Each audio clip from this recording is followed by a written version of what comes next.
Well, the Obama administration now considering providing more help for troubled homeowners. This time, though, for mortgage holders who have lost their jobs. Some ideas include letting them either skip a payment or provide grants or loans to temporarily pay their mortgages while they're unemployed.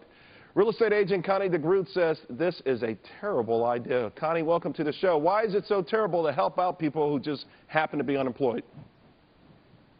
Okay, I'm not against helping out people, and I certainly sympathize as somebody who has lost a job before in my life. It's a terrible thing. However, I think that, where are we going to draw the line? If they've lost their job and they can't make their mortgage payments, well, can they pay their credit card payments, their car payments? I mean, where does it end? It's not right. It's not fair. And at the same time, I think that people are considering it because they think they're worried about more foreclosures coming to market. They think it's better that the house is occupied rather than being empty. But if you are in that situation and you're not sure that you're going to be able to hang on to that house, and you don't have any disposable income, how well are you going to take care of that property? And you're probably also enabling people to think that things aren't that bad because they wake up in the same house with the same lovely things around them, right. And maybe they're not going to work as hard to get a job, and they're not going to cut costs as much as they really should. That's why, even though the mortgage rates have been, adjusted, right. we find that the redefault rate is 50% because people don't change their habits. So you're saying a lot of things here. You're saying you're giving them a false sense of security. Of course, there's the moral dilemma as well.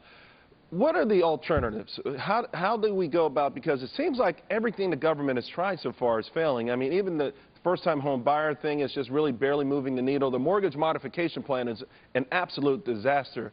So what are the alternatives now?